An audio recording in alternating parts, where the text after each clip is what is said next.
I humbly request Honorable Sri Justice L. Nageshwar Rao Garu, former Judge of the Supreme Court of India, to come on to the dais and occupy his Lordship's chair.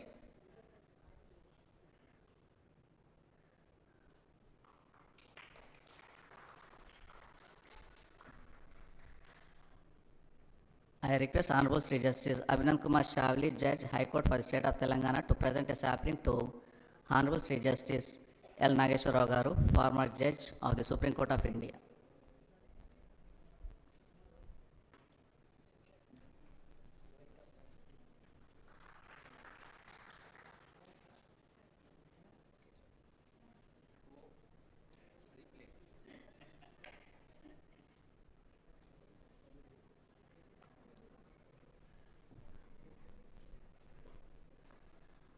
I humbly request Honorable Sri Justice P. Navin Rao Garu, Judge, High Court for the State of Telangana and Executive Chairman, Telangana State Legal Service Authority, to come on to the dais and occupy his Lordship chair. I request Honorable Sri Justice T. Vinod Kumar Garu, Judge, High Court for the State of Telangana, to present a sapling to Honorable Justice P. Navin Rao Garu, Judge, High Court for the State of Telangana and Executive Chairman, Telangana State Legal Services Authority.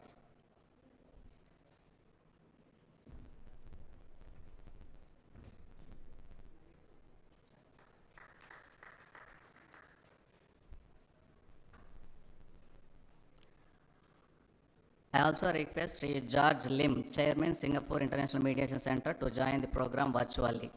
I also welcome all Honorable Companion Judges of High Court for the State of Telangana, Registrar General, Registrars, Director, District Judges, Senior Civil Judges, Junior Civil Judges, Trainee Officers who are joining this program virtually.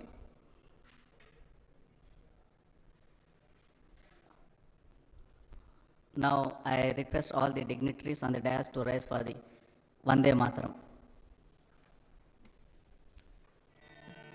Vande Mataram, Vande Mataram, Sujala Sukhala, Malayaj Shitala, Sasya Shyamala Mataram, Vande Mataram, Shubhra Jyotsna Pulakitayamini,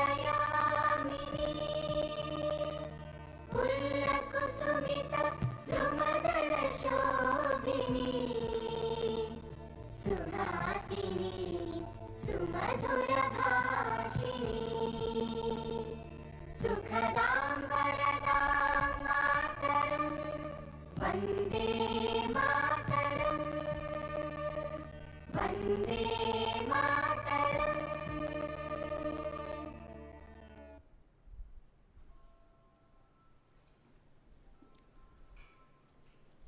Now I request dignitaries on the dais to light the lamp marking the inauguration of the program.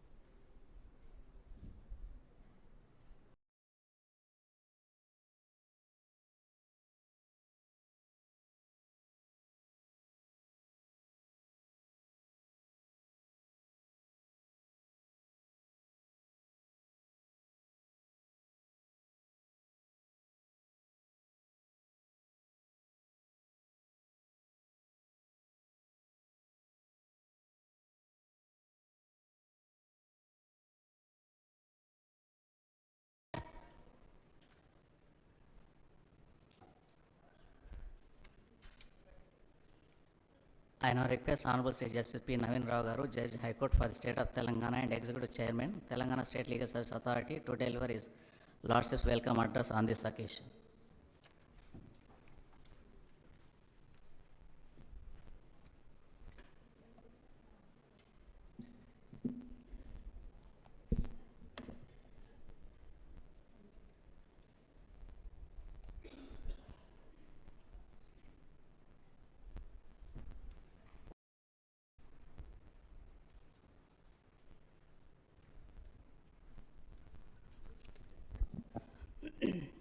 Honorable Justice Bujjal Bhuyan, Judge, Chief Justice, State of Telangana, Honorable Justice L. Nageshwar Rao Garu, former Judge of Honorable Supreme Court of India,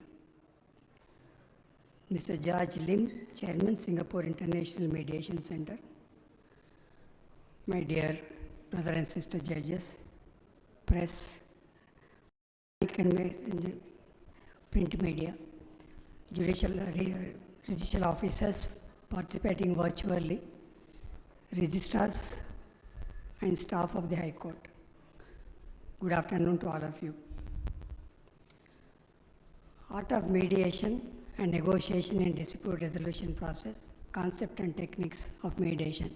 This is our motto of assembling here for the next 3 days and deliberate and discuss, debate and go forward of encouraging the mediation.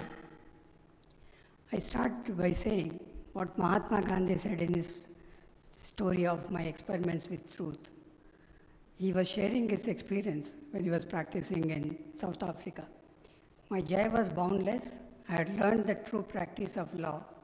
I had learned to find out the better side of human nature and to enter men's hearts. I realized the true function of a lawyer was to unite parties riven asunder. The lesson was so indelible burnt into me that a large part of my time during 20 years of my practice as a lawyer was occupied in bringing about private compromises of hundreds of cases. I lost nothing thereby, not every money, certainly not my soul. Unquote. No, though he was talking about a lawyer, but I would say that same thing may equally apply as a judge of High Court. As we know that in the subordinate courts, we have 8,40,000 cases pending, and in the High Court about 2,40,000 cases pending. It's not possible to dispose of these cases, even how much we work hard and how much of time we devote. So therefore, we need to evolve new mechanisms and methods to see that the cases are disposed of as early as possible. In the High Court itself, we have cases pending for several cases pending for more than 10 years. I would say even there are many number of cases which are pending for more than 20 years. So it's not possible for us to plan and dispose of these cases in the normal method of disposal. Several hurdles will come, more particularly for old cases. The hurdles will be more like either some of the parties have died, we have to bring their laws on record, that will take its own time. Many times even the councils are no more. So these are the problems we face, to say the least. So therefore, we may have to evolve some mechanism to ensure that the cases are disposed of at a faster pace. As we know, conflicts are unavoidable in any society for a plethora of reasons: individual, social, economical, political, cultural, and religious.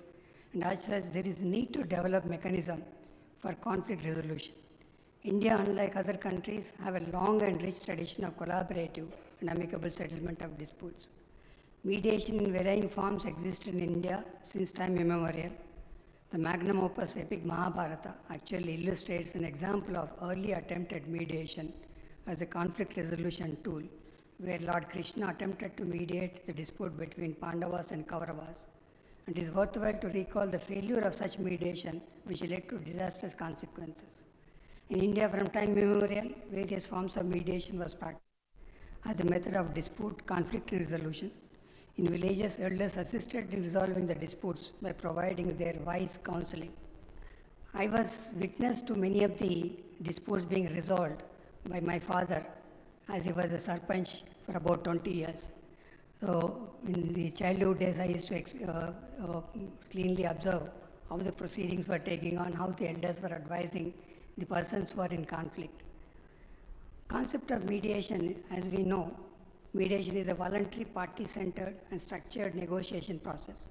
It is a flexible settlement technique which is conducted privately and confidentially, in which the mediator acts as a neutral facilitator to help the parties to arrive at a negotiated settlement of disputes. The development of mediation as an ADR mechanism can also be attributed to Section 89 of the Code of Civil Procedure, which was inserted by the Amendment Act 1999 with prospective effect from 1/7/2002.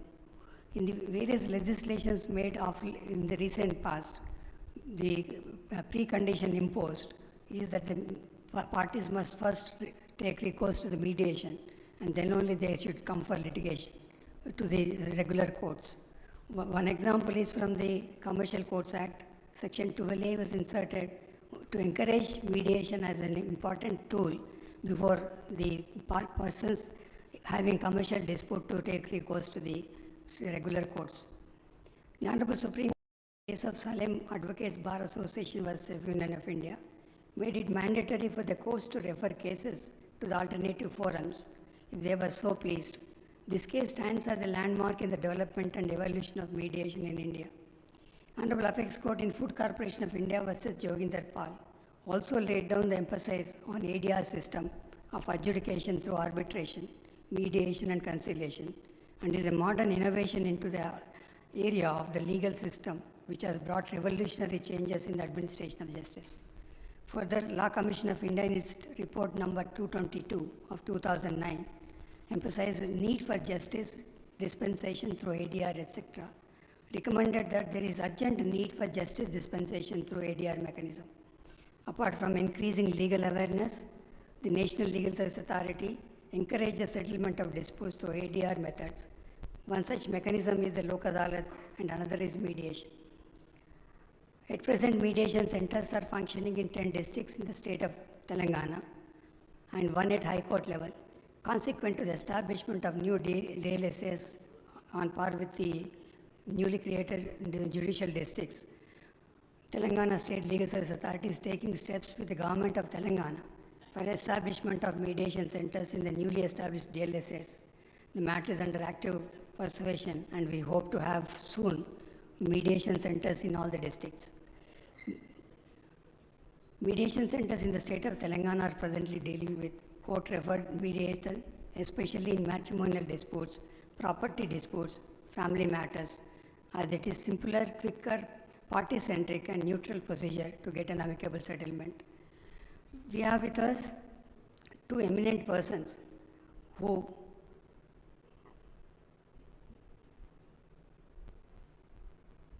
will be interacting with us now. Justice Elna Nageswara Rao, as you know, has been a successful practitioner at law in our High Court and before Honorable Supreme Court, before he became a judge of the Supreme Court. And as a judge of the Supreme Court, he stands of delivering landmark judgments. Post-retirement, Justice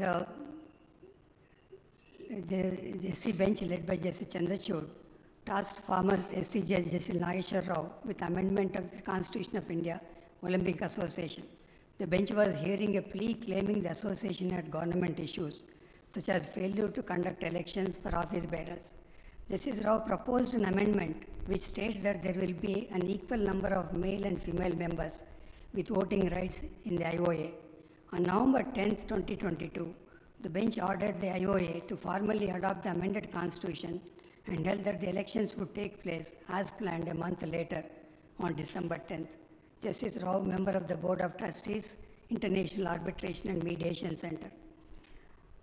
He has rendered several notable judgments. I do not wish to refer to them at this stage and leave the podium to the two distinguished guests we have today.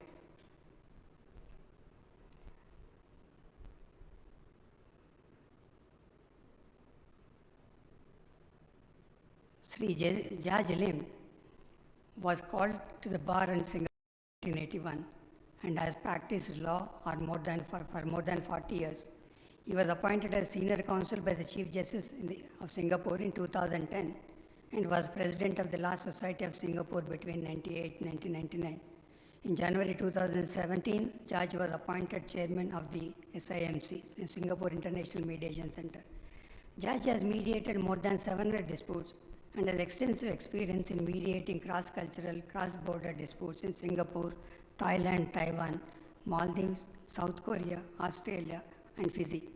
Judge has also conducted mediation training for judges and lawyers in Singapore, Thailand, Philippines, Malaysia, Dubai, Bahrain, Maldives, Hong Kong, South. Was in Hyderabad Center also.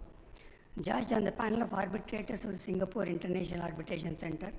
He is a dispute resolution counselor of the National Electricity Market of Singapore and manages the dispute management process of the energy market.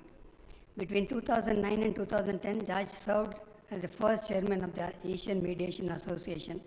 In 2013, he co-chaired a working group appointed by Chief Justice Sundaresan Menon and the Ministry of Law to make recommendations on developing Singapore into a center for international commercial mediation. Judge was Singapore's mediation consultant in UNCITRAL Working Group 2, which led to the adoption of the Singapore Convention on Mediation in 2019. In October 2019, he was appointed to the roster of panel chairs of the Comprehensive and Progressive Agreement for Trans-Pacific Partnership on Dispute Settlement. In 2020, Judge was awarded the Public Service Star by the President of Singapore for his contributions to mediation. In 2022, Judge was named by the International Who is Who of Commercial Mediation, thought leader in mediation. He is a co-editor of Mediation in Singapore, a practical guide. I welcome both of them, and I hope that we will be enlightened by their thoughtful interaction, with their thoughtful guidance to us. Online, the newly recruited judicial officers are also participating. I request those judicial officers to pay special attention to whatever is debated today and for the next 2 days. You are the future, and then we are to imbibe the scope of how to allocate mediation process of disputes. Thank you so much.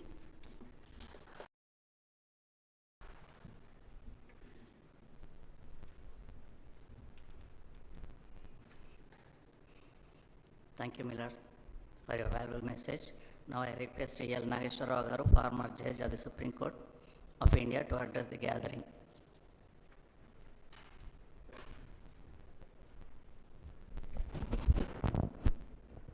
Chief Justice Buyan, Justice Naveen Rao, all other brother judges of the Telangana High Court, judges of the subordinate judiciary. George, I don't see you. Is he there? Has George joined? Has he joined?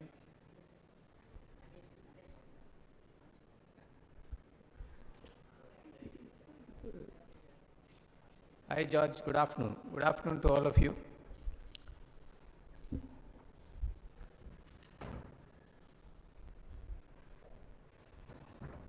Why should there be training for judges? Especially training in mediation. What are you going to do with mediation? Some of you must be thinking, why has Naveen Rao and the Chief Justice brought you here? So making you sit here, say, waste your vacation and then spend 3 days trying to learn something which you are not going to do. Some doubts like this might be coming in your mind. As I am addressing not only the High Court judges but also the judges from the subordinate judiciary, when I say something, I'll try to separate the subordinate judiciary from the High Court judges who are physically present here. When I said this, I'll start off with the subordinate judges as to how important mediation is for discharging their duties, and as to how mediation is very relevant and important for High Court judges also. And High Court judges have to learn about the mediation for the purpose of propagating mediation, because you are the persons who are well respected in the society. People look to you for guidance. You are the leaders insofar as conflict resolution is concerned. If you have to think about rule of law, if you have to think about access to justice, you have to think about ADR. When you think about ADR, it's not only arbitration that is an important mode of settling disputes through ADR, but mediation is a very appropriate dispute resolution mechanism. When I spoke about rule of law, You might be wondering what has rule of law got to do with this mediation. The rule of law, as spoken to by Thomas Bingham, is persons getting a day in court, persons knowing that there is equality, persons who are litigants going to court for impartial justice and for effective resolution of their problems in England by judges who are wearing wigs. So we are persons who have stepped into their shoes. When a person comes to court, when he is speaking of rule of law, he wants you to adjudicate a dispute which is brought before you.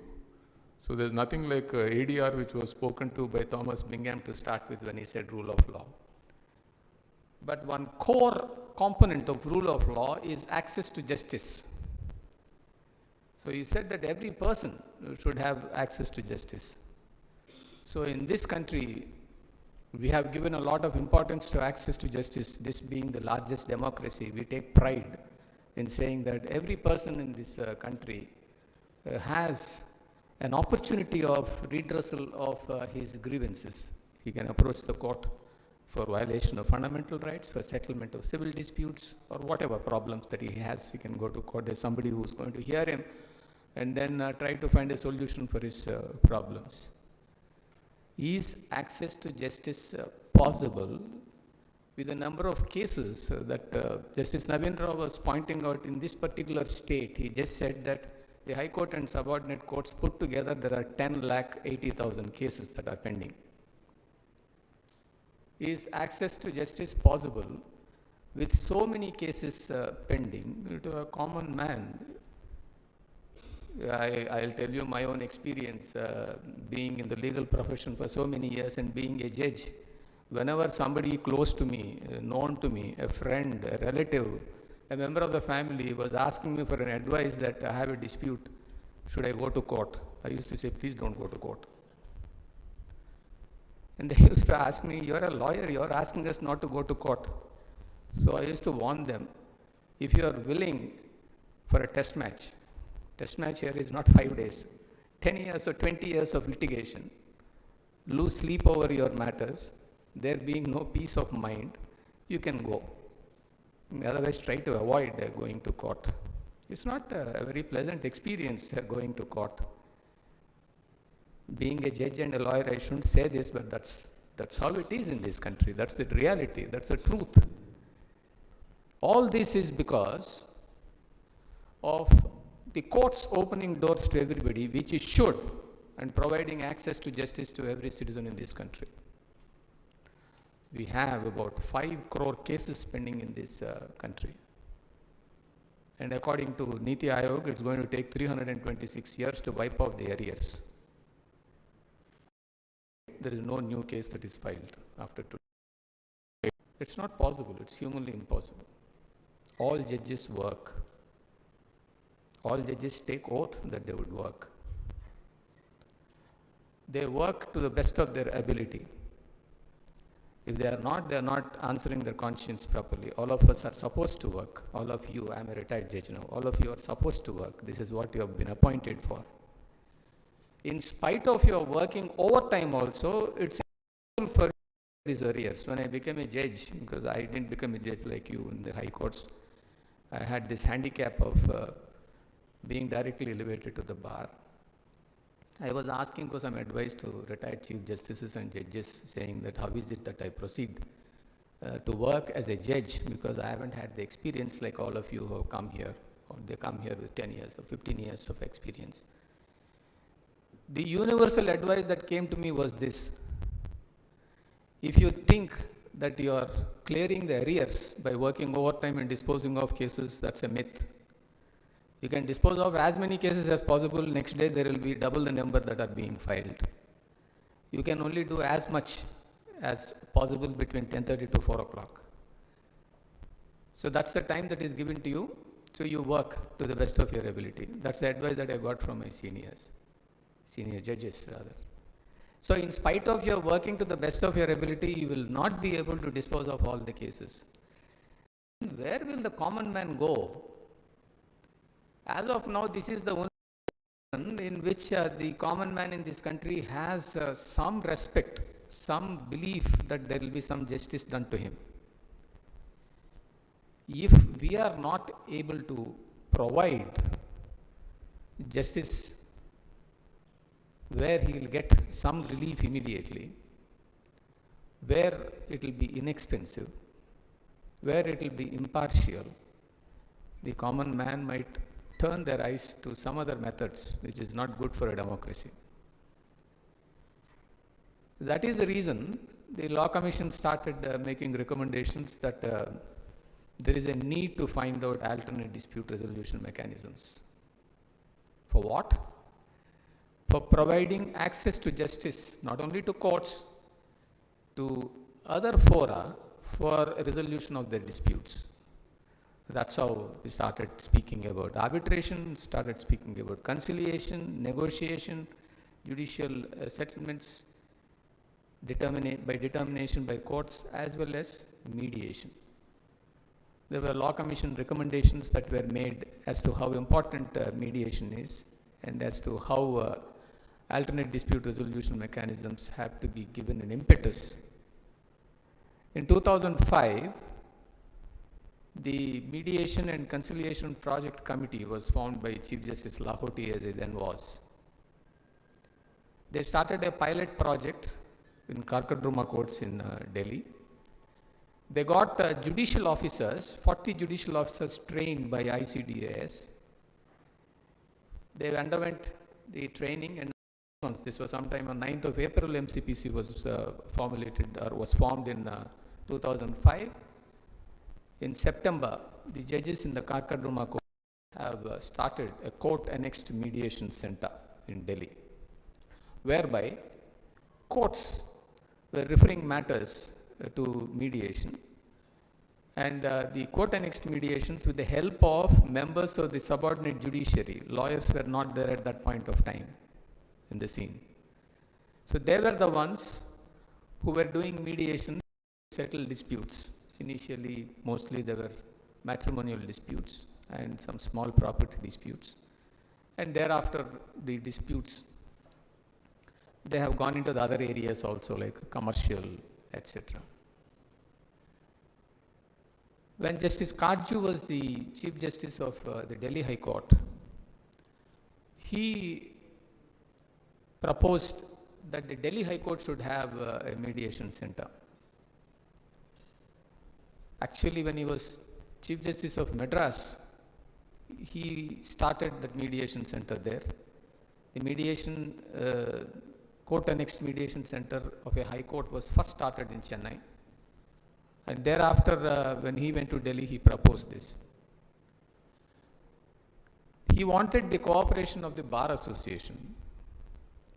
Mr. Chandyok, who was the president of the Bar Association, he said that unless we have an equal say in this organization, which we are going to set up, that is a court-annexed mediation center, we are not going to cooperate. In those days, now there is a slight change. Members of the legal fraternity seem to be the main villains for any ADR because of some sort of a feeling that it's going to have a hit on their pocket.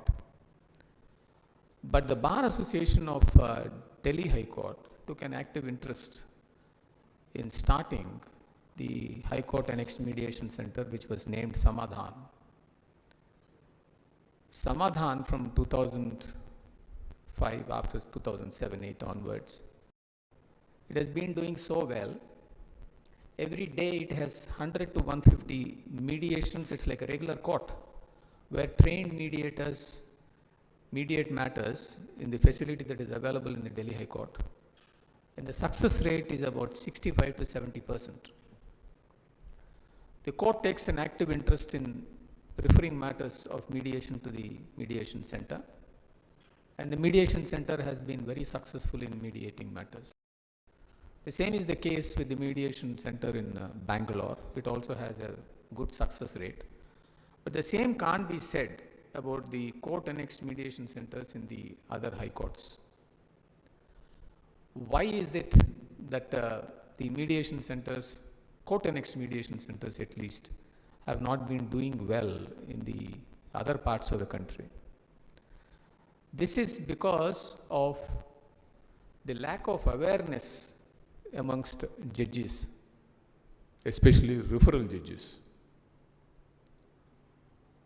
You must be knowing, you must have seen these judgments, the Salem Bar Association cases 1 and 2, where there was an amendment to CPC, and then all of you know about section 89 CPC, which was brought in for the purpose of ensuring that the judges apply their mind before the issues are framed, and then find out whether a matter can be settled through ADR. It was not being taken seriously. The problems relating to interpretation of Salem Bar Association 1 was taken care of in Salem Bar Association 2, and thereafter Justice Ravindran in AFCONS, he actually laid down the roadmap as to how referral judges are to take their decisions in matters that are pending in courts, civil disputes. Referral judges have become very important in promoting mediation or any other alternate dispute resolution in this country, which was recognized by the MCPC. That is the reason why they have released a handbook for referral judges. I request Justice Naveen Rao to get that handbook. I'll give a copy of that to him, distributed to all members of the subordinate judiciary in this state. That serves as a guide as to what they should do, what they should not do, how they should go about it. So there is an imperative to go through that handbook that is issued by the apex body for mediation in the Supreme Court, that is the Mediation and Conciliation Project Committee. It is so important for referral judges to understand why disputes have to be sent to mediation. Why can't they be decided in court? I told you the main difference between an adjudication, arbitration is also adjudicatory in nature, because you appoint an arbitrator and then he almost conducts a court. There is evidence that is recorded and he hands over an award, hearing parties, etc. But mediation is a completely different process altogether. Mediation is a voluntary process where you have a third party only assisting you to resolve your disputes. You here is not the judges, you is the party who is coming with a problem to court. So 89 imposes an obligation on a judge to find out whether there is a possibility of a settlement at that stage, and even if it is not done before issues, which has to be done, the court is not disarmed from sending a matter for mediation even after the issues are framed. So nobody stops from the court from doing it. In view of the large pendency of cases and in view of the time that is taken for disposal of cases, if you are thinking about the litigant who is coming to court, at least to de-escalate the growing number of cases in courts, the first thing that should come to the mind of a judge, a subordinate judge, when he is looking at a freshly filed suit is, yes, call the parties and tell them, you please go and then get this matter settled. If you want to go for arbitration, if there's an arbitration agreement, you go for an arbitration. If there's no agreement, why don't you go and then try for a conciliation or a mediation? So this is something which has to be mandatorily done by a referral judge. He has to look into the cases which can be or which can't be. There are only a few cases which can't be referred, like an Order 1, Rule 8, or all disputes in REM. They can't be criminal matters, etc. But all the other matters can be referred for mediation. So if you take this much interest in ensuring that there is a move that is made by you, the parties would definitely take lead and then they go before a mediator. The problem, as I understand, in the other parts of the country, apart from Delhi and Bangalore, is that there is a lack of trained mediators. This is appearing to be a serious problem, that you do not have trained mediators. MCPC has given guidelines where they say that a trained mediator would be one who undergoes 40-hour training, and then he has done about 10 mediations. He will be a person who will be fit for handling a mediation. But I'm sorry to say that even the Supreme Court Mediation Center has some mediators who say that they are trained, but trained by whom? Which organization has trained them? They go to some private organizations, pay a lakh of rupees and then get a certificate. But they're really not having the material or the metal to take care of any mediation in a proper manner. Mediation, as we all know, it might be very easy to say that what is there? Panchayats have been doing it. People who have disputes, they come before them, they settle it. They are all very wise men, they were settling it in a different manner. But now, unless you get trained in mediation or the techniques in mediation, you would not be a good mediator. I come back to the first question I put to you. You are not going to be mediators, so why should you be trained? Let me tell you, I spoke to your trainers who are going to come and speak to you tomorrow and the day after. They have prepared this capsule not for the purpose of training you as mediators, but only for the purpose of making you aware about the importance of mediation.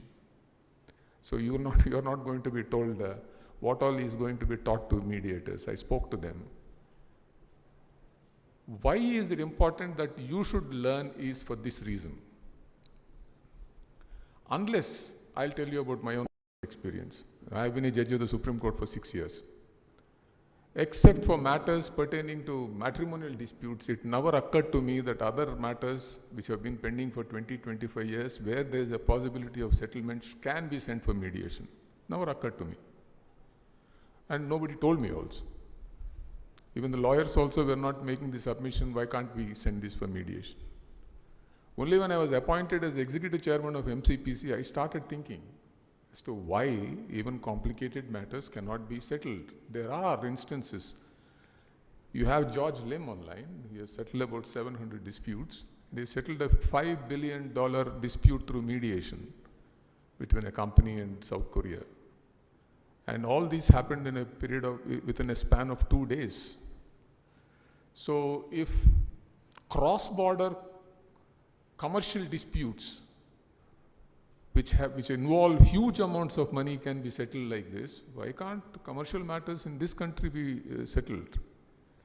So there is a need for our mindset changing, that courts are meant for adjudicating complex issues, especially constitutional courts. You are there to decide matters which can't be sent for mediation. You need an adjudication. You need to give an opinion.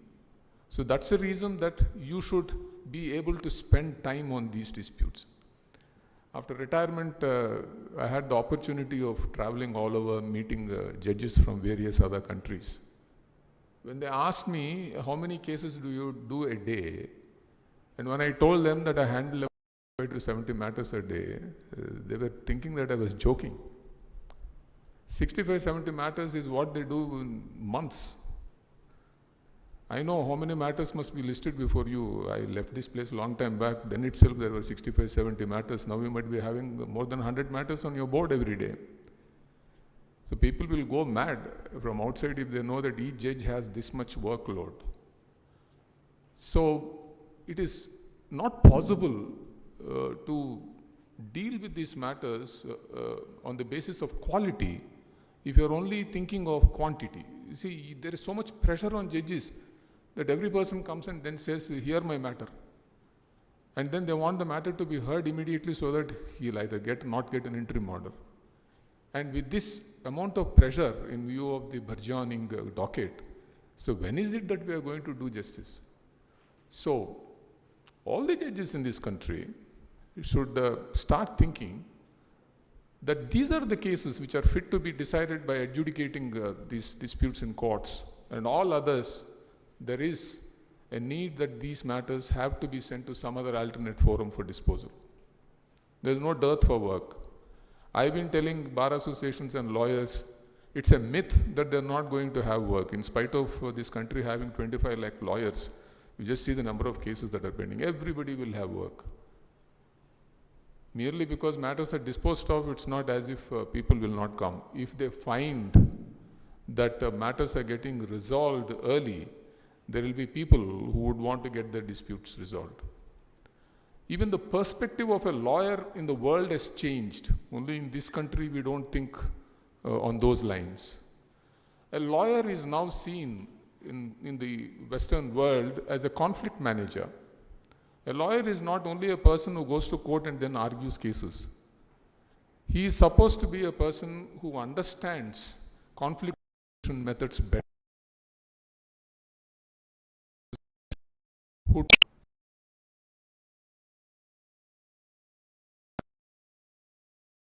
is it, what is the things which every lawyer has?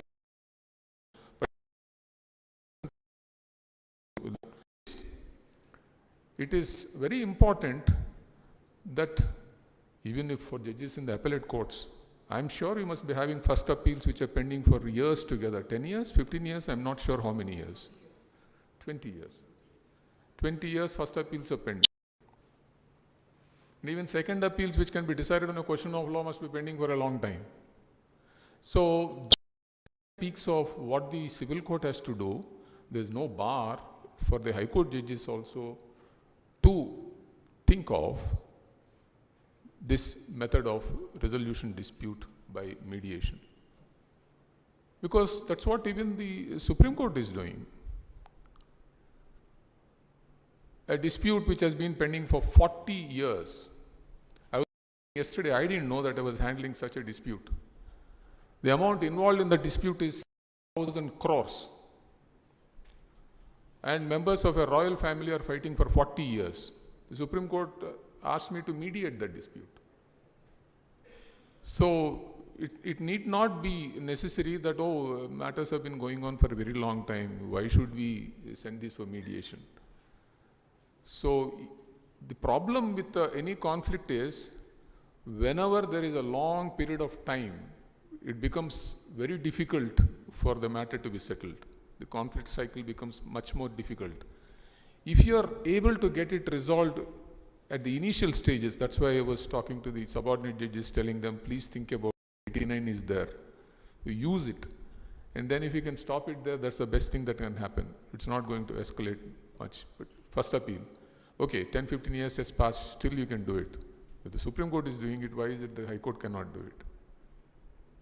So this is not going to be told to you tomorrow in your training. That's why I thought I'll take the opportunity and then tell you as a retired judge that the High Court judges as well as the subordinate judges have to start thinking that it is really necessary at this stage to at least ensure that the public confidence is continuing in this system, that we'll have to offload the unnecessary things, unnecessary cases that are engaging the attention of courts. How much of time is being wasted? So, for that, I'll tell you why mediation is the most appropriate resolution mechanism. There is a debate as to whether parties should be forced to go for mediation. Only willing parties, because only two parties say that, okay, we will go for mediation and settle our dispute. That's how, it's a voluntary process is what we call. There are some countries where they believe that parties can be asked to go for mediation, making it mandatory. You go, you try for a mediation. If it doesn't work, it's all right, leave it. But otherwise, don't say that you will not go. Australia imposes a fine if you don't go for mediation. But I feel that might not be possible in India. Mandating a mediation and asking, and that mediation process being voluntary might be an oxymoron. But still, you can persuade parties to go. So when we see with our experiences, all of us know, especially in the Supreme Court, when we are dismissing an SLP, immediately the lawyer says, can we try mediation? Living for another day. He also knows it's not going to happen. So with your judicial experience, you know whether a party is serious or not. But if a matter is pending for years together, giving them another opportunity for 4 weeks and sending them before a trained mediator is not going to really matter much. So the first point which I said, that why is this training required? It's only not for you becoming trained mediators, because you're not going to be mediators right now. You have other duties to do. But otherwise, for your understanding that there is a necessity of alternate dispute resolution mechanism to be invited and then to be entertained, to be promoted, because you are the persons who are going to provide impetus to this mediation or arbitration being a tool of effective dispute resolution. How is it that you are going, what is it that you are looking forward to tomorrow? What is it that you are going to be spoken to about mediation problems, etc.? I underwent 2 mediation training courses of 40 hours each after retirement. What you would be told is that a mediator is a leader. So how is a mediator as a leader? What is it that a leader is? What are the qualities of a leader? Though a mediator is not going to give any suggestions to the parties, he is not going to tell the parties the manner in which they decide, he only facilitates an agreement. In India, we only practice facilitative mediation, we don't do evaluative mediation, but still, he is the person who is guiding the parties to settle their dispute. So the leadership qualities of an individual is what is very important. And what are the other qualities which are there, which are necessary for a mediator? Empathy. Empathy is different from sympathy. Empathy is trying to understand the position and difficulties of the other person. So empathy is a very, very important quality of a human being. You must have heard a number of times whether you are empathizing with the cause of others or whether you are only selfish thinking about yourself. What is it that you are doing when you are hearing another person? So this is what you would be learning. And the most important thing that you will be learning is art of listening. See, I was just thinking about this when I just said art of listening. When lawyers are impatient in court and fighting, we as judges, we tell them that being impatient is a prerogative of a judge and not lawyers. They can't be impatient, only we can be impatient, is what we tell the lawyers. But ladies and gentlemen, art of listening is a very difficult art, especially judges in the constitutional courts. We get to blabber a lot of times. So for various reasons, you have unreasonable lawyers appearing before you. To stop them, you raise your voice. Everybody has his own technique. There are some people who talk more, there are some people who don't talk at all. It all depends on an individual, but otherwise are not tuned to the art of listening. Why are they not tuned? Because of the pressures that they have, because of the situation that they are placed in, because of the list that is before them, which keeps telling them you have to complete this list by evening. There's so many other things, but otherwise in life also, art of listening becomes very important. For a husband to listen to the wife, for a wife to listen to the husband, to understand what they say instead of just shouting them down or trying to make your point of view, listening to your children and understanding needs from the very young age. When they come to their teens, trying to empathize with them, all this would be only when you develop this art of listening. So as a mediator, the most important quality is not to speak, but to listen to parties.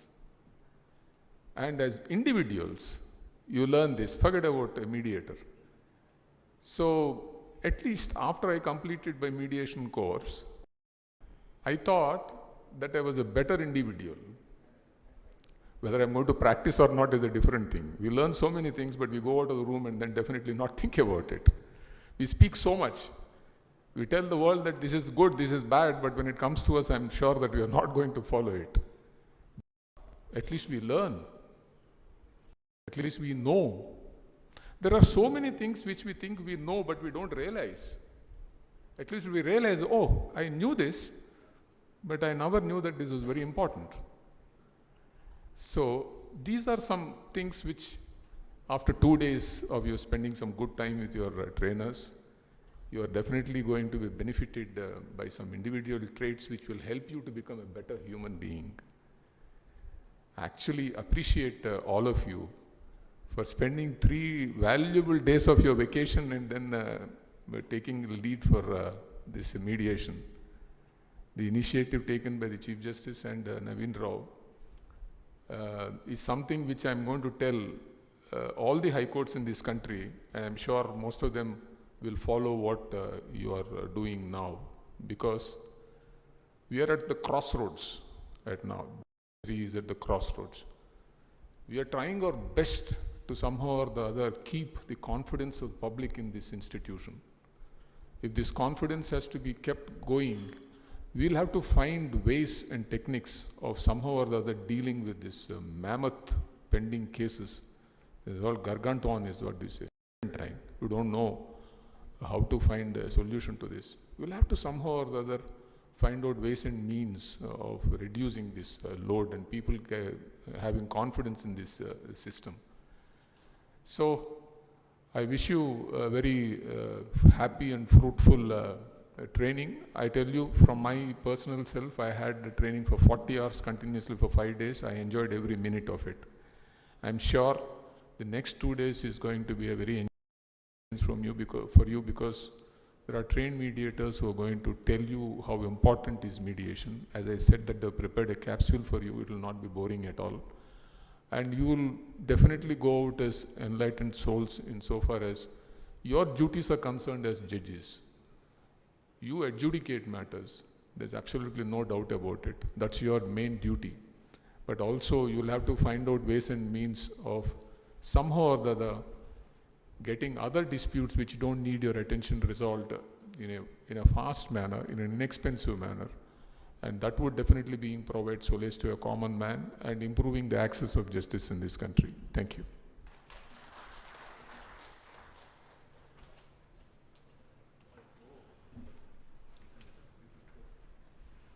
Thank you, Millard.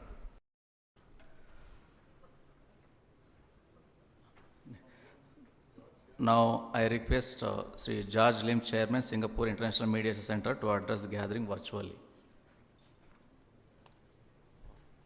The Honorable Chief Justice, judges and friends, thank you for inviting me to this important occasion. Can I check before that? Can you hear me and see me clearly?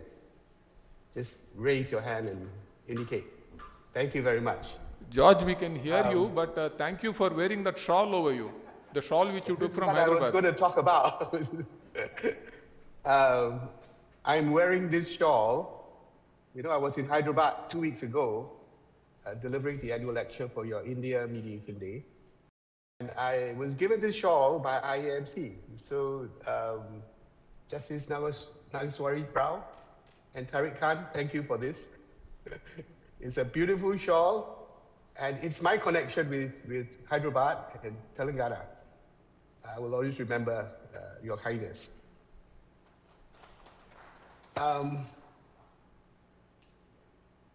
I wanted to share some thoughts with you, and I was wondering what can I say which would be relevant for you. And I think the best thing probably I can do is to share Singapore's experience with mediation and how mediation has helped us to clear our backlog. I recognize, of course, Singapore is very small compared to India, and some of the things I share might not be applicable, might not be useful, but you are the best judge of that. You are judges. Whatever you think that can be used, by all means, we are very happy to share.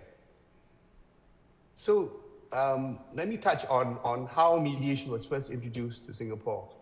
It was actually formally introduced through the courts in the mid-1990s. We had a backlog of cases then, and our Chief Justice then said, look, we have to do something about this, just like where you are now in terms of your crossroads. The way we did it was slightly different. You know, Singapore is small. We have the state courts, and then we have our Supreme Court. So I'm just going to be very general and brief. But in the state courts, we decided to set up a primary dispute resolution center, PDRC.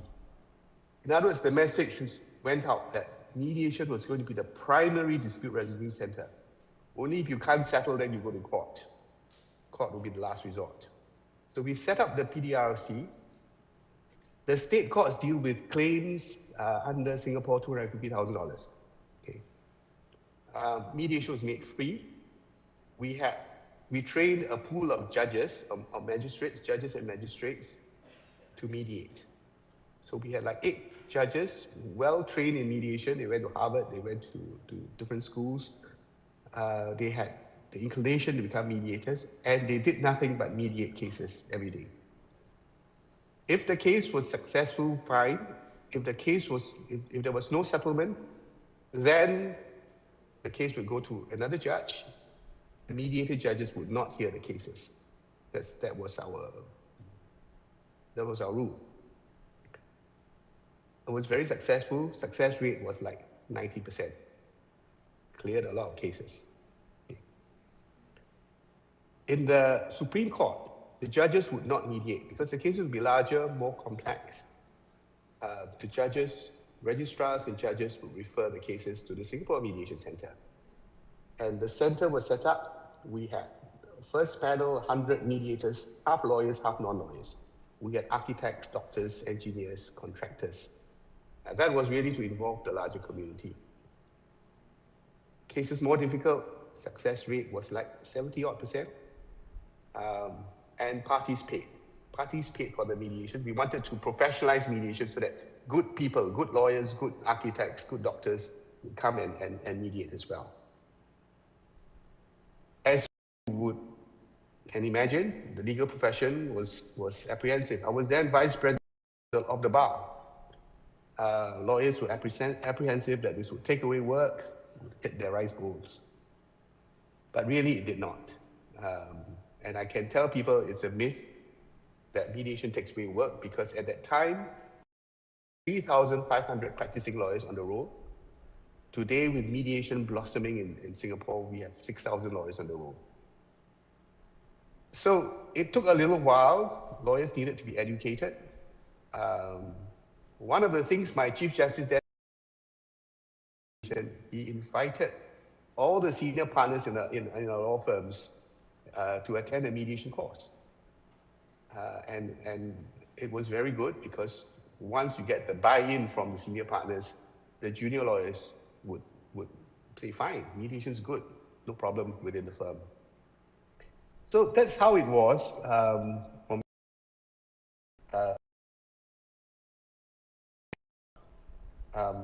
One of the things I can say, hand on heart, is that today, actually embrace mediation of the process. There has been a shift in terms of thinking.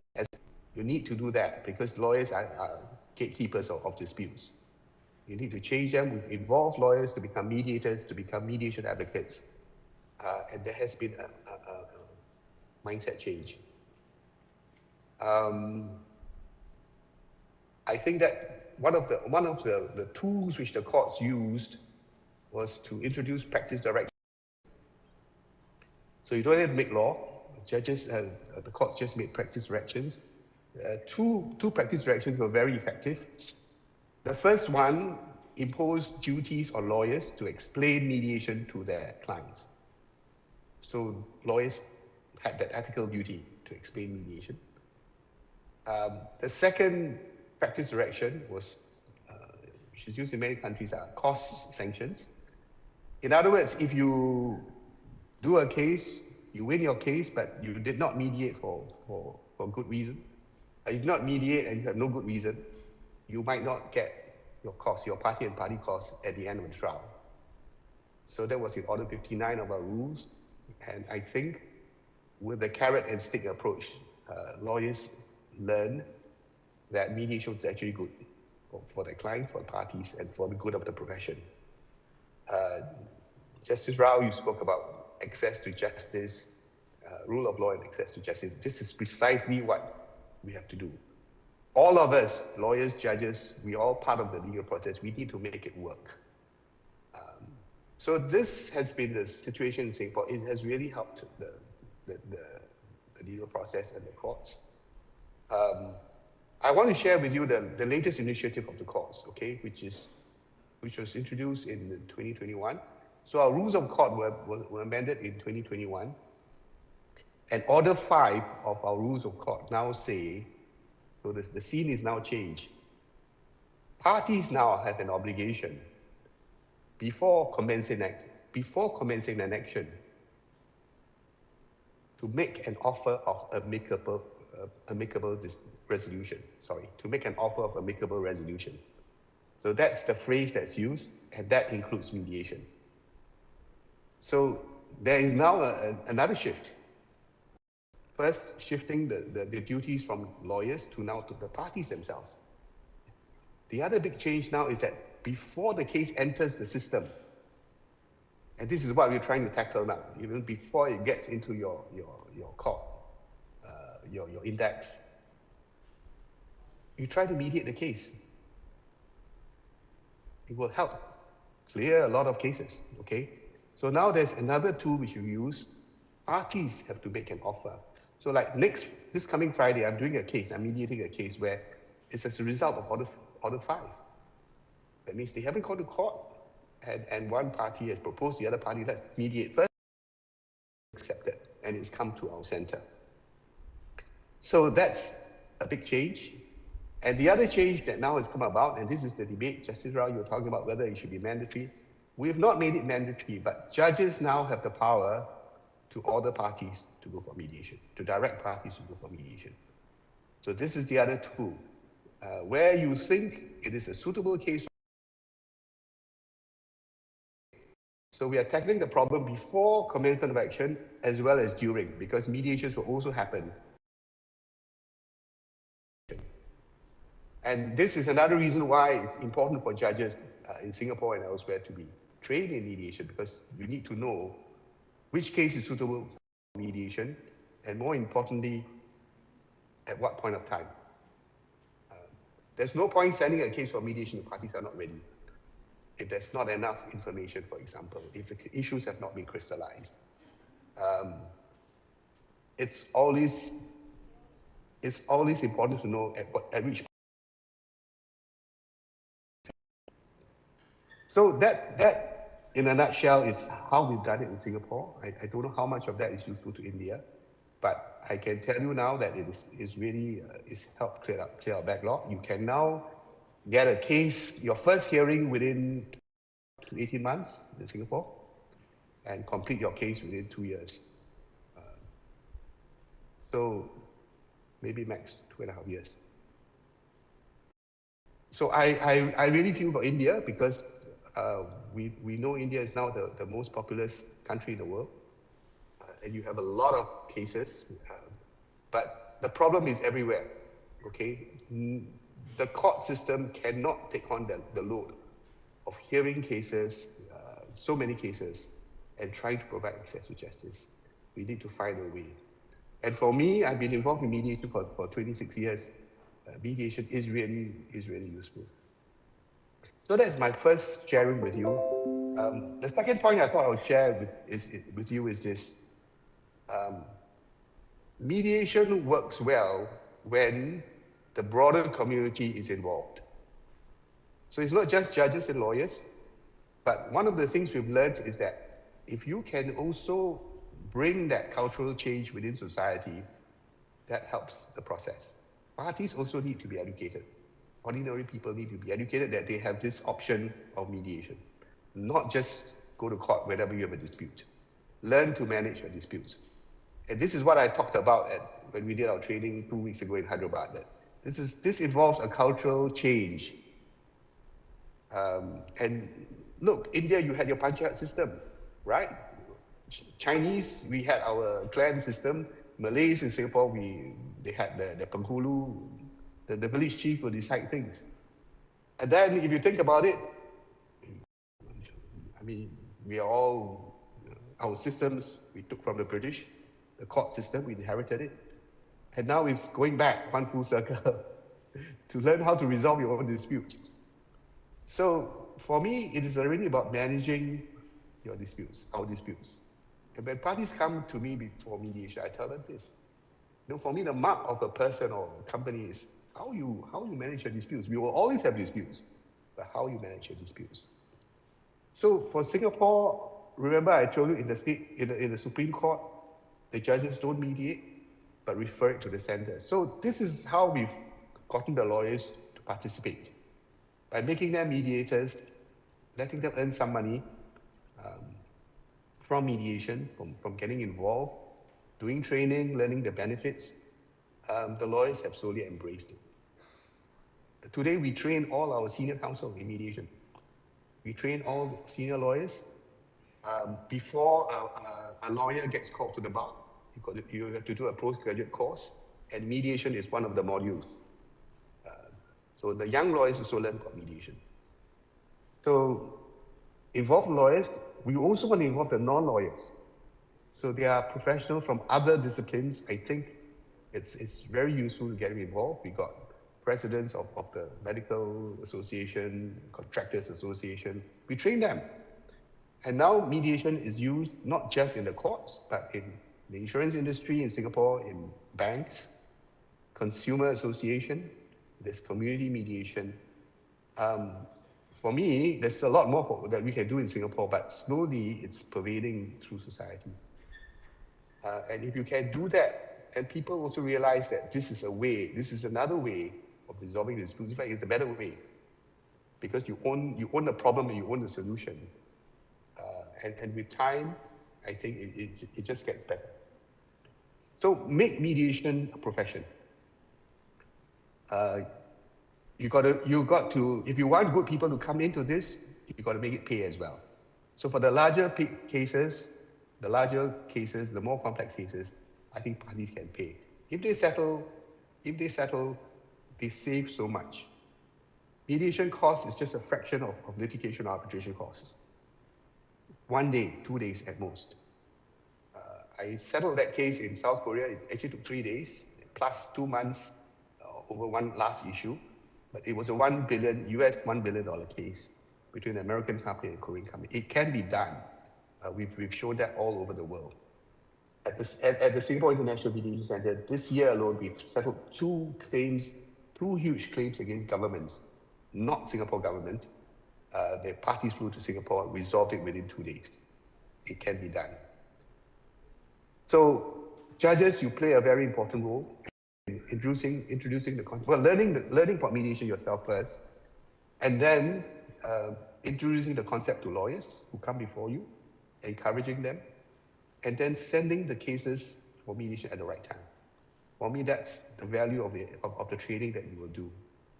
And one day you might become a mediator to yourself. Then you retire. Like Justice Rao, he's doing big cases now, and I think that's really augurs well. So for me, I'm a full-time mediation now. I do 2 cases a week, and it's very satisfying. I can tell you that when you help parties resolve matters. Just one last point. I think IAMC was mentioned, the International Arbitration and Mediation Centre, which Justice Nagaswara Rao chairs. Singapore, we have just gotten to know each other. We have said we are very happy to collaborate. I think the centre can play a very important role in training, making it known, in awareness building amongst the profession, and in international context. So we are very happy, as I said, to co-mediate with IAMC, to collaborate. We share what we have. So on that note, I think this occasion augurs well. I've seen, well, 2 weeks ago when I was in Hyderabad, I met with Justice Kohli, your former Chief Justice. She's a wonderful lady. She's so passionate about mediation. I've seen your building, how fast you've come up with your facilities. It really bodes well for India. And I think we have a lot of hope. So on that note, I want to wish you a comprehensive, a very good training. I'm sure you enjoy it, and I hope to maybe one day meet with you and share what we know and what we learn about mediation. So thank you very much for this honor. Namaste.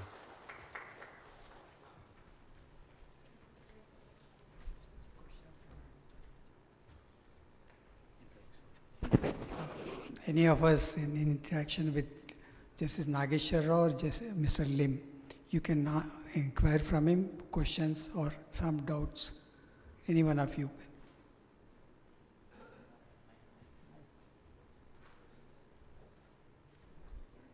I hope, George, you can stay on for some time to take some questions from the judges.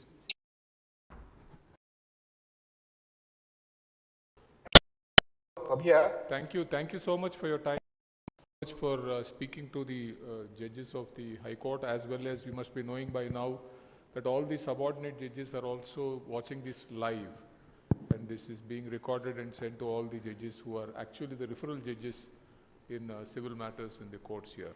Thank you so much. Yes. Good afternoon, Welcome. sir. You introduce yourself so that he'll know your name. Good afternoon, sir. I'm Justice Sumlita from Telangana High Court. Sir, I'm in the bench of dealing with family matters. So, since couple of we the bench of two judges are dealing with these matters. Sir, what I could observe with a few months is that mediators, though we are sending, initially we have sent so many matters for mediation, and every matter is being returned mediation unsuccessful. So we called the member secretary and said that let the report be indicate the reasons as to why the mediation is unsuccessful. I'll give that answer because I will not be able to answer this. This is being done by the media in this country. My own personal experience and what all the mediators do is, initially when the process starts, we tell the parties that this is they can walk out at any time, is forcing them into a settlement, and we are not going to find fault with anybody in the mediation process because the proceedings are confidential.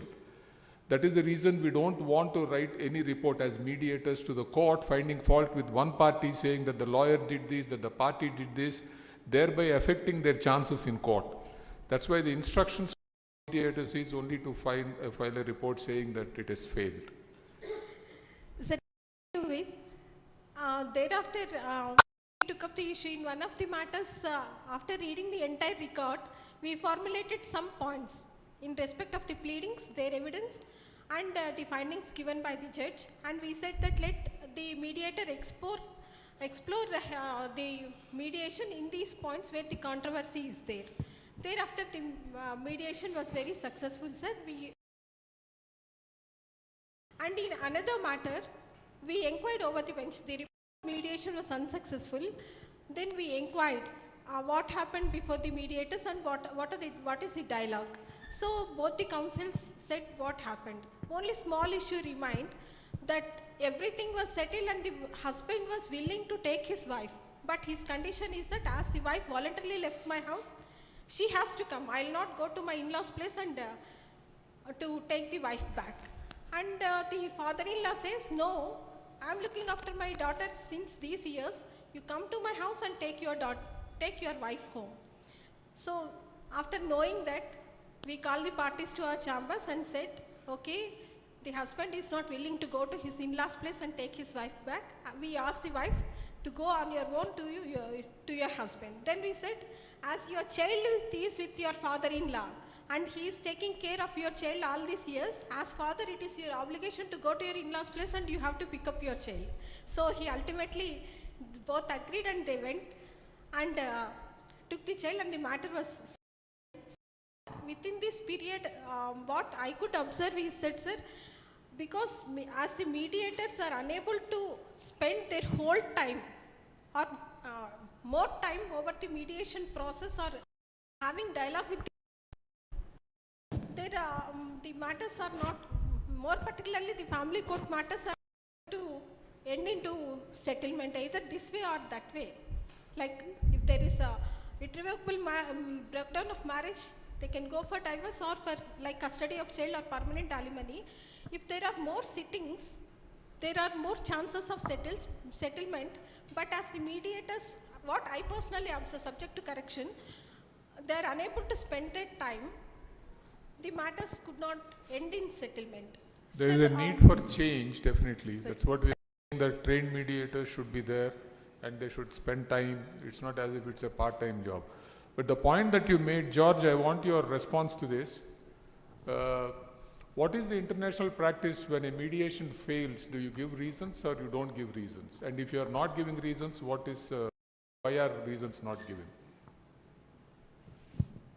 So, in international matters, parties are very concerned about confidentiality, and that's due when, before the mediation, they sign an agreement to mediate, and that is that the whole process is confidential. So, for whatever reasons, the parties probably do not want this out. And as a mediator, we're not obliged to give reasons. There could be many reasons. But what I can say is that even for the cases that have not succeeded, the mediation is useful because, as I said, issues are crystallized. Parties know their facts better. In fact, it saves them time. And some other issues could also be resolved pending the arbitration or litigation. But we don't give reasons. It's all Actually, confidential. the process of mediation is not settlement. The goal of mediation is not settling disputes. The goal of mediation is to revive relationships. Whether a mediation is successful or not is not the main goal. That's not the reason which mediation is conducted. There might be parties who have drifted apart after having disputes for a very long period of time. You make them sit across the table and then speak. Try to find out whether they can resolve the disputes. If all disputes are not resolved, at least some disputes are resolved, that's a benefit. And when we have caucus sessions with the parties separately, there is some confidential information that is shared by parties, which they tell the mediator, please don't share this with the other side. That's their position. So all these reasons would impel or compel a mediator not to give reasons as to why it failed, because we don't want the party who has attempted a settlement to lose out when the matter goes back to court. And the international practice is what George has said. One doubt, sir. No reasons should not be given, but should the minutes be recorded of what transpired? That is also not to be recorded. That also is not done. So That also is not done. But what we do is that, okay, mediation has taken place this day, only for the purpose of That's the all. record. That people have come, lawyers have come. And what transpired need not be written, but minutes have to be. Because as I said, there is confidential information that is shared. In court, they don't have that facility. Yes. Here, people, they speak out. Actually, there are two things. The position of a party, when a party comes to court, he is having a particular position, saying that this is what is my position, I'm not going to change from here. The mediator's role is to shift from this position to interest. It's all right, this is your position, that this is what you are at present, you are making allegations against the party, but what is your interest? What is it that you are fighting for? In that process, so much of information that is shared, which you don't want to be used against him if at all this mediation fails. That's the reason. Yes, please. Namaste, sir. See, I am here always. If you can ask questions to George, I think it will be better. Yes, sir. I would like to know about the remuneration of a mediator in Singapore, sir. Because here the mediator's remuneration, after 20 successful mediations, he is getting it. What would be the remuneration at Singapore? Okay, so Singapore now, as I told you, in the mediations are done by the judges and magistrates. It is free, okay, and that was a policy decision. But for the higher claims in the state court, in the Supreme Court, the matter goes to the Singapore Mediation Centre. Now, you need to know we have two large mediation centres. We have the Singapore Mediation Centre, which was started 26 years ago, and I'm a founder. On domestic cases. And then 8 years ago, we started the Singapore International Mediation Centre, which I chair now, which focuses on cross-border disputes. Okay, so it's a bit different when you deal with parties from different countries. But we felt that you need to focus. So at the Singapore Mediation Centre, there is a scale. in terms of the fees. It depends on the amount of the claim. And if you ask me to give you a ballpark figure, it would range between per party, let's say, US 1,005 to maybe 4,000 for one full day with a mediator. Okay, it's a scale depending on the amount of claim. The Singapore Mediation Center also has a scheme where if you pick your mediator, then you pay the mediator his microphone. But if you allow the center to pick the mediator, then it goes on the standard rate. It is affordable. I mean, I will tell that by Singapore standards. Then at the Singapore International Mediation Center, our mediators are, we have 17 mediators from 17 jurisdictions. They are all well experienced in cross-border disputes, and they will charge their own market rate. These are usually involve cases run into millions of dollars. Parties have no problem paying. So that's how it works. For me, it is one way to make it affordable, because you have the small, it's free. The larger cases parties pay, and as I told you, it is already a fraction of the cost of litigation or arbitration. So that is it's not been a problem for us in Singapore. Thank you, sir. What is it that is paid to the mediators here in the Court Annexed Mediation Center, Justice Naveen Rao? 5,000 rupees. 5,000 rupees. See, On successful mediation, not other way. oh, so only when it is successful we pay 5,000 rupees. It's a good point that you have asked about the remuneration for a mediator. In this country, mediation is still seen to be a pro bono activity. In court also, when you see a senior advocate sitting there, you say, why don't you mediate? Thinking that is not going to charge any money. But what is it that we paid to a mediator in a mediation that was sent to us by the Company Law Tribunal?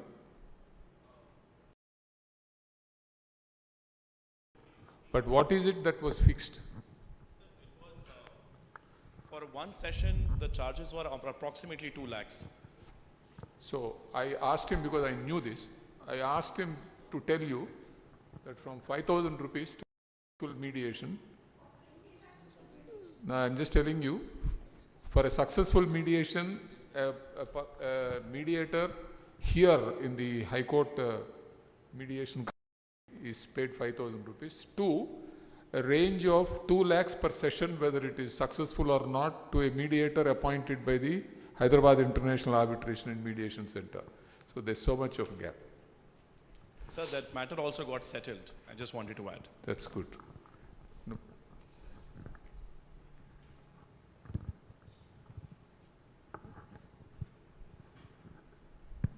Sir, one Vijay said question. you introduce yourself. Actually, George is there. Myself, Justice Vijay Reddy. Sir, I have one doubt. In a real estate matter or infrastructure related matter, if a case is filed before a court and the judge feels matter can be decided before a mediator, and before sending the parties for mediation, and if one party insists for granting interim order to protect status quo over the property, because that is the usual order which is sought for, can we pass an interim order pending mediation, sir? And I just wanted to tell you, in matrimonial matters, in 2 matters, in pending mediation. It is a complex situation when it comes to infrastructure and real estate matter. But many a times it will resolve the dispute. So I just wanted to know whether this practice of passing interim orders pending mediation is done in Singapore or any other centers around the world. Mr. Rao, should I answer that? No, George, you can go ahead. He's asking you about the position Yes, of Singapore. yes. I'll join later. So one of the policies which our courts took when they introduced mediation was it should not be used as a delaying tactic. Sometimes one party may want to do that, right? So the courts decided that the court to run their cases as usual. If you want to mediate, we'll give you time to mediate, but it would not be excessive time. And the courts are free to make any orders which they deem fit. The courts carry on. So if an interim order is a suitable order to make, by all means, the mediation should not change that fact. Vijay Sen, with your experience as a lawyer, forget that you're a judge now. Why would you ask for an interim order when the matter is being sent for mediation? Sir, for example, in a development agreement. No, I'm asking you what is the reason behind your pressing for an interim order as a lawyer before the matter is sent for mediation? As a lawyer, I've experienced many of the petitioners or plaintiffs who come to the court, they want an interim order. So that is the strength. No, the reason is, I'll tell you, the reason is to have a better bargaining position. Yes. That's the reason why interim order is Yes, asked for. So it is for you as a judge to decide whether this person is going to use this interim order for the purpose of scuttling that. We can pass a balancing order, sir, like status quo. That's right, you can. Because There's no prohibition at all. Talking about India, there's no prohibition at all, because if you think, as you said, that passing an interim order where there's a status quo which doesn't harm anybody and which doesn't give a handle to a person to say that, oh, I have a superior position now, I'm not going to settle. If it is going to actually facilitate a settlement, definitely you can pass it. Yes, as you said, one party gains a upper hand if interim order is passed. That's the reason why as lawyers, why you or me as a lawyer, we say that pass an interim order, let's see how the other party is going to react. Thank you. Anybody else? Actually, I wanted this to be an interactive session with George being here. Yes, Vinod.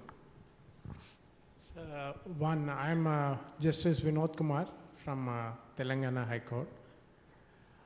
My question is, in a pending ongoing arbitration, can parties seek to resolve their disputes by mediation?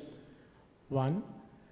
Two, so far as the mediation in India is concerned, particularly it's a non-starter, I would say, at the district judiciary level, because we don't have trained mediators, and most of the civil matters are coming to High Court are, as Justice Nageshwar Rao said, most of the matters arise from family disputes and other matters. So at appellate stage, can we, the parties, after maybe 10, 12 years down the line in a family matter, can refer to mediation after much water has flown? George, you can answer. You can go for mediation anytime. The question is, when's the right time?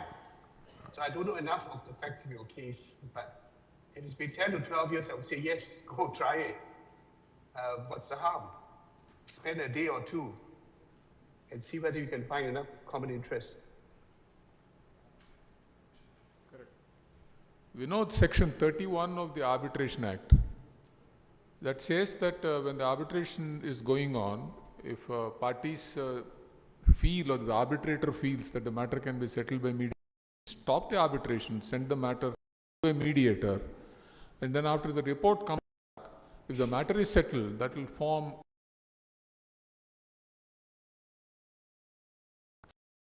And in, I'll complete this, in Singapore, they have this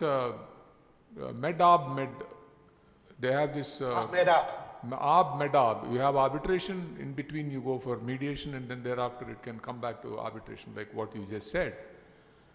And insofar as your second question is concerned about whether there will be a problem if you refer to matters to mediation at the appellate stage, actually I would encourage you to refer matters to mediation even if 10 years has passed, even if 15 years has passed, because you please look at the future. If the appeal is pending for the next 5 years or 10 years, the gulf is going to widen.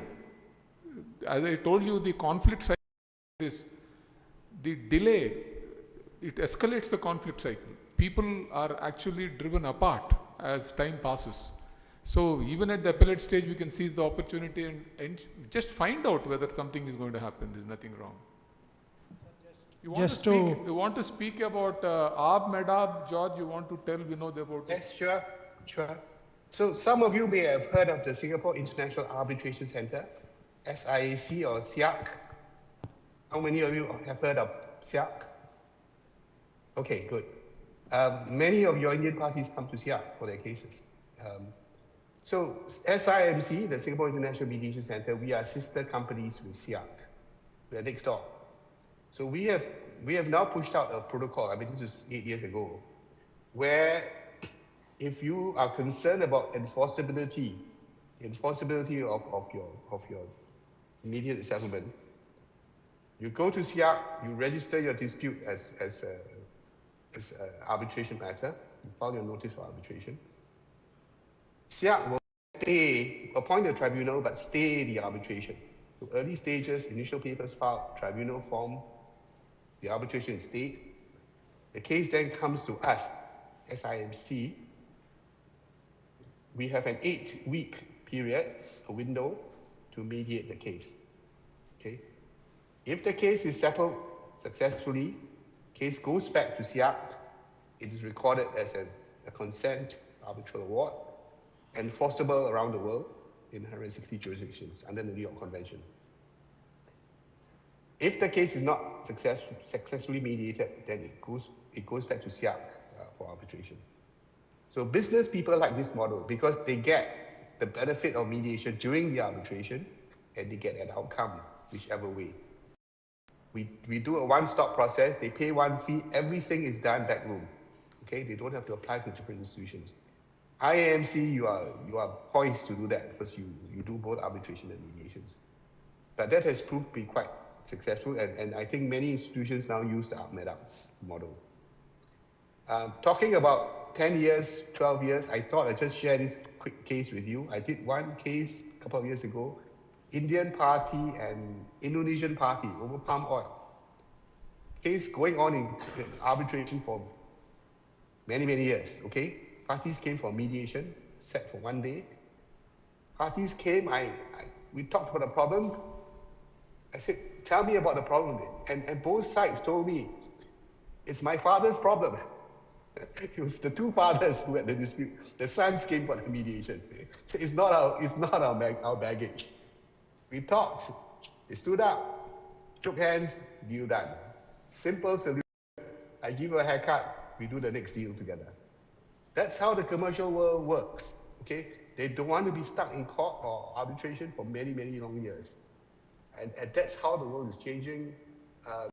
Parties know this. All the lawyers in the top international firms now are onto mediation because they know this is what parties want. So to me, this is the time to come on board. Thank you. About referring matters to mediation after matters have been pending in courts.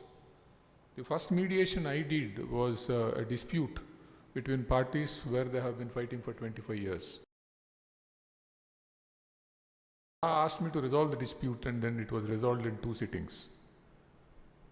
So, and parties have already spent 25 years, spent rupees because parties are all well provided for. So there is definitely a chance that disputes can be settled. Otherwise, the suits were pending, and because of the pendency of suits for a long period of time, appeals were being filed in Chennai. You know, Madras High Court OSAs is what they say. OS and OSAs, interlocutory matters coming out of it, and matters reach the Supreme Court. So for the past 25 years, up and down matters were going. So there is a chance of matters getting settled, even at least at that stage. Otherwise, the suit would have gone on for so many years. There's nothing wrong in trying, is what I say. Yes.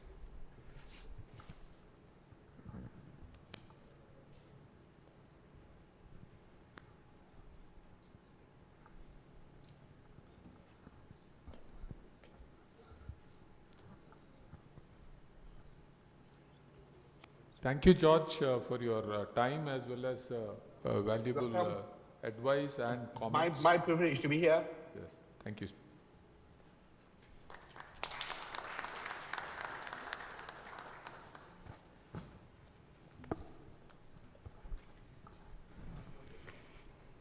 Thank you, Judge sir, for joining us.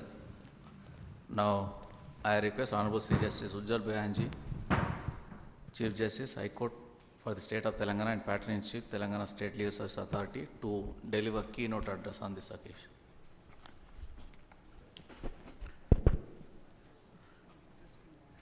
Good afternoon, dear friends. After the comprehensive presentation by Justice Rao and the discourse with George Lim, I don't think there's much left for me to say, at least for the day today. But as Brother Naveen Rao pointed out, this get together, I would put it this way, was conceptualized by Brother Justice Rao so that we are all, as judges, we are sensitized, more sensitized to the concept of mediation, and also spend time together. It is also very important that I always say that we are a family, and as family we need to spend time together. So this is our vacations are starting, so why not spend 2 days together, learn and unlearn ourselves about mediation, and then enjoy the holidays. So this is the idea, and thanks to the Legal Services Authority, this has taken shape. As has been pointed out, there are two reasons why we look at mediation. One is, of course, the heavy pendency, and other, I would put it this way, a more comprehensive, a more wholesome solution to the problems that we have. Insofar arrears is concerned, we all know that the Indian judicial system, and there are many, for good reasons, for bad reasons, for whatever reasons, there are many detractors. The only shortcoming they point out is without understanding the dynamics of the system, they point out the huge number of arrears and inability of the courts in India to deal with the system. Well, in the 1970s, there used to be a magazine, very popular magazine called Illustrated Weekly of India. We used to read that magazine. And at that point of time, Kushwant Singh was the editor of the Illustrated Weekly of India. A lot of pictures used to be there. Of course, towards the end, Kushwant Singh, as he was, a lot of other kinds of pictures were put up in the magazine. So my parents thought that we were young then, class 7, 8. So they said that better we stop this, we won't subscribe to this magazine. But one photograph, it got stuck in my mind. He was from the Punjab. Of course, he had a soft corner from the Punjab. There was a young lady working in the fields, and she was carrying about 17 or 16 odd bricks on her head. And the caption was, 17 bricks and still she could smile. That's the spirit of Punjab, which he wanted to convey. I was just now putting it back in the present context. If you put one more brick on her head, well, she may still be able to smile, she may still be able to walk. Put one more brick, I'm sure she won't be able to smile. She may still be able to walk. Add one more brick, what will happen? Certainly she will wobble. If you add one or two more bricks, she will collapse. So every system has got its inbuilt limitation. Every person has got an inbuilt, to the maximum one can stretch. Our system is bursting at the seams. We can't prevent people from coming to the courts. We are saying access to justice is a part of the facet of the rule of law. So therefore, we have to look at the alternatives. The alternatives are there, we all know. But I would say, amongst all the alternatives, the alternative that we look at mediation is some, therefore it stands out. As Justice Rao has pointed out, here, see, the moment we have a case in the court, it is a right-based approach. This is my right, and you have, this is your statutory duty, you fail to do that, therefore a mandamus. When it goes out to the court and into the realm of mediation, it is outside the rights and duties act. As Justice Rao has pointed out, it is interest. So therefore, the mediator looks at the problems that you have. And it is not merely your legal rights, your interest and very many other factors. By way of resolution of a conflict through mediation, not one facet of litigation, multiple aspects of litigation can be resolved. Unlike court settlement, court decision, there are no, which is one layer of settlement. Here, it is a comprehensive settlement. There is no appeal, there is no revision like that. So therefore, it is more also of a emotional satisfaction which one can derive when a settlement is reached through mediation. As High Court judges, we did many cases, as our previous speakers have pointed out. Even at this stage, it is not too late in the day to go for, there is nothing called too late to strive for a mutually acceptable resolution of dispute. So therefore, particularly in writ matters, just as Vijayan Reddy has pointed out in this land development matters, the construction matters, certainly we find that the same people, today it is ROR Act, tomorrow it will be some other act, tomorrow it is for this right title and interest, you will find the same people going on and on. It's a rolling, the same people, last 10, 20 years, they are the same person. It is not in the interest of anybody to continue with this litigation, spend money and resulting in acrimonious relationship. We have seen so many unfortunate events have taken place in the state because of land related disputes. But the problem is, all of us, whether we are lawyers or we are judges, we are steeped in adversarial system of litigation. It is not very easy to come out of this system. From the law school days onwards, this is how we have learnt. Petitioner versus respondent, plaintiff versus defendant, this, that. So we are, our entire mindset is based on adversary, that that as Mr. George Lim has pointed out, a cultural reinvention is required. We need to once go back to our basics, particularly start from the school. It is not easy for a 60-year-old lawyer having 35 years of practice of this nature to switch over to a settlement culture. It is not that easy. It has to come from the law school itself. There has to be some kind of awareness within the community from the law school, from the students onwards. Then only things can be moved ahead. As it has been pointed out, with the kind of litigation or the numbers we have stacked up against us, even if we stop litigation today, it is beyond, it will go beyond our lifespan. So therefore, it is high time that people retain faith. For people to retain faith in the justice delivery system, we must find out a ways and means of resolution of disputes resolution in such a manner that all nature of disputes are encompassed, and therefore it is in this light that mediation assumes critical importance. And as judges of constitutional courts, we also have a role to see.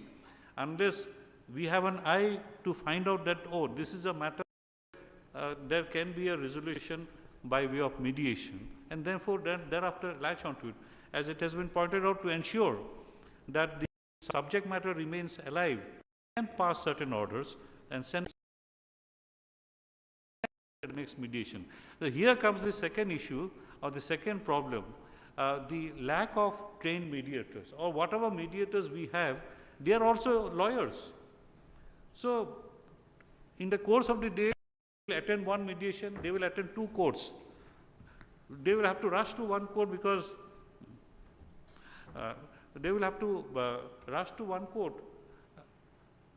because otherwise Justice Sumalata may not grant an adjournment, or she may dismiss the case with cost, or somebody may not grant any adjournment. So therefore they will have to rush and so the back of the mind, he is most of the time thinking about his litigation, and therefore he is not he will come, ho gaya kya, settlement, anything done? This is not how mediation takes place. You must be able to spare time, understand the people, understand the person in front of you, understand his background, what has led to the litigation, if it is a matrimonial, why it has happened, and then only create that conducive environment where the parties can resolve their dispute. So time is also of the essence. Time, the mediator must be able to give time, and we need more mediators, not only mediators who are lawyers, part-time mediators, we need whole-time mediators. So I am sure with the next 2 days of deliberation, certainly we will go back from here much enriched with the inputs that we will get from the trainers. Today we have learned so much from Mr. George Lim, who has joined us all the way from, virtually all the way from Singapore. I thank him for sparing his valuable time with us. I also thank Justice Rao, who has always been kind to us, and he has always found out time for us to be here and to be present with us. Thank you, all of you, for sparing your time and be here with your family. We'll all I'm sure we'll have a good time for the next 2 days, and also carry back with us very fond memories of this place. Thank you very much. I just have a piece of advice for you. When I was a Supreme Court judge, I went to a program conducted by the Delhi High Court, Samadhan, mediation. Number of wives of judges. I spoke to them, and they are not lawyers, only some of them were lawyers. They said that they enjoyed the mediation. If your spouses are here, I would recommend that you bring them also for this training tomorrow and the day after. This is an advice that I am giving you, and they'll definitely enjoy the training session. That's my experience when I spoke to the wives of judges of the Delhi High Court. Thank you.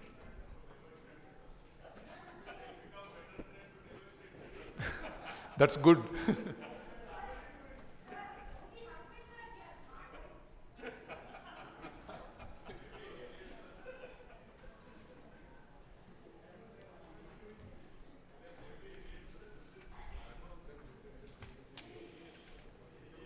Thank you, Millers.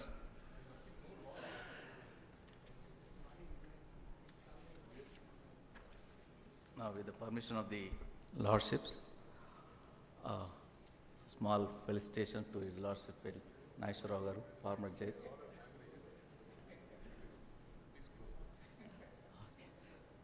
Now it's time to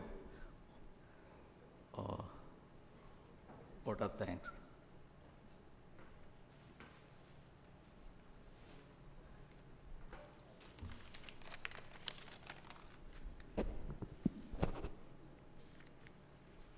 My reverential pranams to Honorable Sri Justice Ujjal Bhuyan Garu, the Chief Justice, High Court for the State of Telangana, and Patron Chief, Telangana State Legal Services Authority. Honorable Sri Justice L. Nageshwar Rao Garu, former Judge, Honorable Supreme Court of India. Honorable Sri Justice P. Naveen Rao Garu, Judge, High Court for the State of Telangana, and Executive Chairman, State Legal Authority, Sri George Lim, Chairman, Singapore International Mediation Center. Honorable Campaign and Judges of High Court for the State of Telangana, Registrar General and all other registrars of Honorable High Court for the State of Telangana, respected members, Telangana State Legal Service Authority, respected Director, Telangana State Judicial Academy, management of Sri Ramachandra Mission, Kanha Shantivanam, print and electronic media, respected PDJs, senior civil judges, junior civil judges and trainee judicial officers who are attending this program virtually, and staff, very good afternoon to one and all. It is my privilege to propose vote of thanks on behalf of Telangana State Legal Service Authority on this inaugural session. The present program was conceived and was given shape by Honorable Justice Sri Ujjal Buyan Garu, the Chief Justice, High Court for the State of Telangana, and Honorable Sri Justice P. Naveen Rao Garu, Judge, High Court for the State of Telangana. And the task of organizing this program was given to the State Legal Service Authority. And I, on behalf of the State Legal Service Authority, thanks my lords for reposing trust and continuously guiding and directing in organizing this program. I further thank Honorable Sri Justice Ujjal Buyan Garu and Sri P. Naveen Rao Garu for their valuable message on this program, highlighting the objective of this mediation program. I, on behalf of Telangana State Legal Service Authority, thank Honorable Sri Justice L. Nageshwar Rao Garu, former Judge, Honorable Supreme Court of India, for his Lordship valuable address and also for his interaction with the participants on this occasion. I further thank Mr. George Lim, Chairman, Singapore International Mediation Center, for giving his valuable message on this occasion. I thank all the companion judges of Honorable High Court for the State of Telangana for their Lordship's gracious presence on this occasion. I thank the Registrar General and all the other registrars of Honorable High Court for the State of Telangana for the cooperation extended by them for conducting this program in an organized manner. I thank respected Director, Telangana State Judicial Academy, Secretary, High Court Legal Services Committee for their presence on this occasion. I am very thankful to the Registrar IT, Central Project Coordinator, Honorable High Court for the State of Telangana for providing requisite technical support to this program. I am extremely thankful to the Information and Public Relations Department, Print and Electronic Media for giving wide coverage to this program. I express my sincere thanks and gratitude to the management of Kanha Shantivanam for providing space and logistics for conducting this program. I sincerely thank Sri S. Govardhan Reddy Garu, respected Member Secretary, Telangana State Legal Service Authority, for his constant guidance and support for conducting this program. I also thank staff of Honorable High Court and State Legal Service Authority for their cooperation in conducting this program in a